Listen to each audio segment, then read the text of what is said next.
Yo, what is up, guys? Will here from Fantasy Basketball Flock. I'm here with Canyon, and we've got some NBA trade deadline losers. We're going to be looking at players who impacted negatively from the trade deadline. These guys aren't necessarily drops. Obviously, we're talking about some negative impacts for the fantasy value, not necessarily drops. We'll talk about these players one by one. Before we get into that, if you guys could leave a like, subscribe to the channel if you haven't already, trying to win you some fantasy titles. And also, if you guys don't have an Underdog account, link in the description, use code Canyon, get you a 100% deposit match up to $100. Got some promos coming out for the NBA All-Star Game, got NBA props, all the way through. A lot of different sports on there. Definitely check it out if you guys are not familiar or on it. But with all that aside, let's get right into the losers. And the first losers, it's actually a pair of losers I want to talk about. It is the Clippers big boys, Plumlee and Zubac here. And it's just, really honestly, there's a chance that the Clippers want to play centers for the majority of the game, but honestly, there isn't an argument that there is not a negative impact to both of these guys. Just in the situations alone, just honestly with the domination they had at their individual position from a minutes perspective, obviously Zoo was playing a ton, Plumlee was playing a ton, even though we wanted to see more Mark Williams. Guys were just playing massive minutes.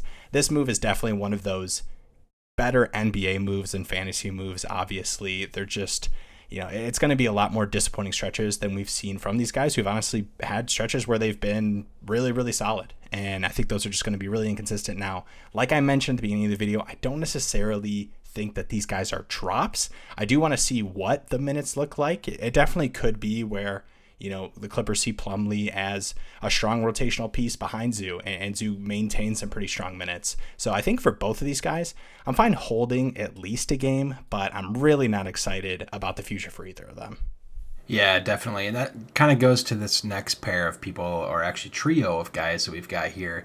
It's the Toronto big men. We got Jakob Poeltl coming in from the Spurs, Precious Achiuwa, and of course Chris Boucher.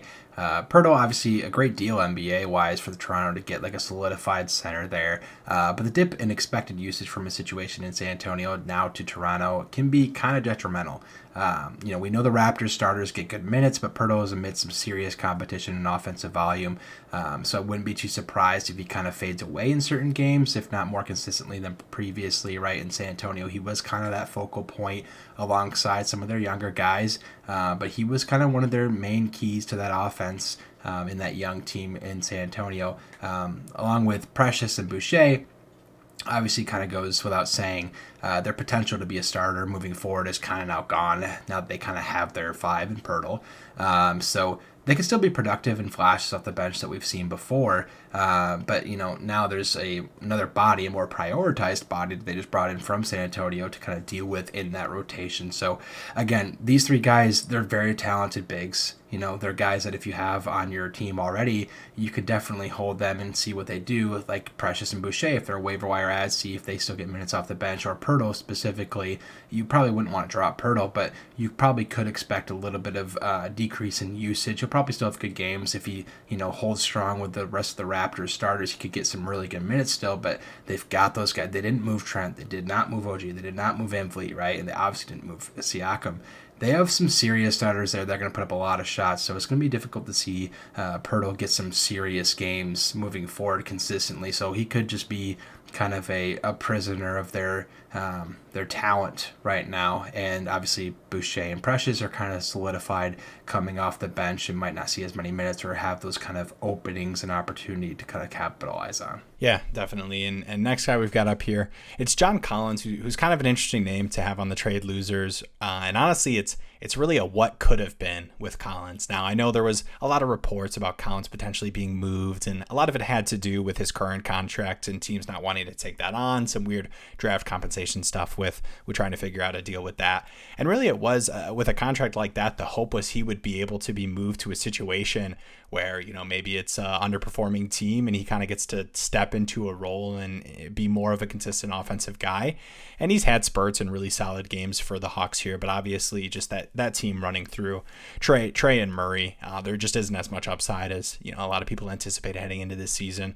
And, obviously another deal where the Hawks are potentially bringing in Saddiq Bey. That's kind of a pending move. I know there was a recent report that, with Peyton's injury, that might not be, not passing the physical might not come to fruition. We'll see and be on the lookout for that. But really, just regardless, I don't think Collins takes a massive value hit. But, you bring in a guy like Saddiq Bey, who I know hasn't been insane this season, but definitely a guy that the Hawks would want to utilize and could eat into Collins a little bit. So I don't think this is a massive loss, but it really is one of those where there was an opportunity and potential for Collins to be a trade deadline winner, and he really wasn't. Next up here, we've got Lonnie Walker or Rui Hachimura, some of those kind of fringe Lakers guys that have become more rotational guys and have had opportunities for high offensive volume on that Lakers team. And now with them bringing in D'Lo and Malik Beasley and Vanderbilt, they've gotten a lot deeper, and they've brought in some sparks of offense with Beasley and Russell, and just a really solid player in Vanderbilt as well. So guys like Lonnie Walker, they had a really good thing going over there with their, play with that kind of weaker Lakers supporting cast around LeBron and Anthony Davis. But now you got those three guys coming in, and all of a sudden Lonnie Walker and Rui are going to start, competing for minutes and volume at times. And so this team just got deeper and brought in some really good scoring talent to help with a late playoff push, hopefully, on their end. So I like Lonnie Walker. I like Rui Hachimura a lot. I like both these guys have had a good start to the season, respectively. But just bringing in those guys as far as rotations and volume and minutes goes, something's got to give, and they're just going to be kind of a prisoner of that as well. Definitely. Next up here, another pair of guys. I've got Devin Booker and DeAndre Ayton, and honestly, a lot of the Suns players. Obviously Bridges was moved, but we're talking about the Kevin Durant trade and him coming to the Phoenix Suns. I know Kevin Durant, the reports are he's going to be held out through the All-Star break with the injury, but honestly, I know we talk about speculation with injuries, and a lot of times we want to err on the side of expecting a longer return. But I think with this move specifically, I think the Suns medical staff was comfortable enough with KD returning shortly after the All-Star break that they, signed off and went forward with this deal. And obviously adding a player like Kevin Durant for the Suns' hope this season.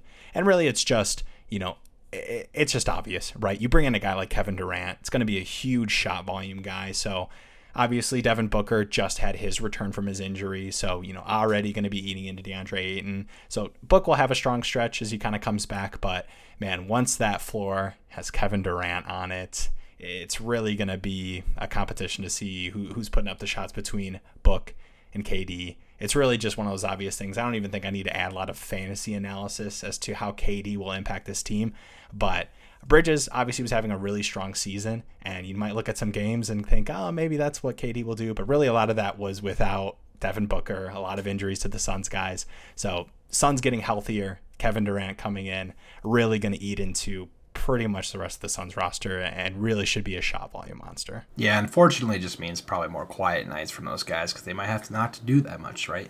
Last up here, though, we've got an interesting one. It's Ben Simmons, someone that most people probably have rostered. Now, I know they bring a lot of people in, and, Ben Simmons is kind of a guard and can still play and get involved and do a lot of different things, so I understand that he still can easily hold value no matter where he is or how things go, but he's likely to have frustration or tension looming with the recent, Brooklyn decisions. He came over here to join Kevin Durant and Kyrie Irving and compete for a championship, and now he's kind of just left there stranded all alone. So on top of this, Cam's been given the green light to take a lot of shots, obviously with a lot of those guys out, but even with Ben, Cam's taken, there's a night he took over 20 shots and over 20 free throws.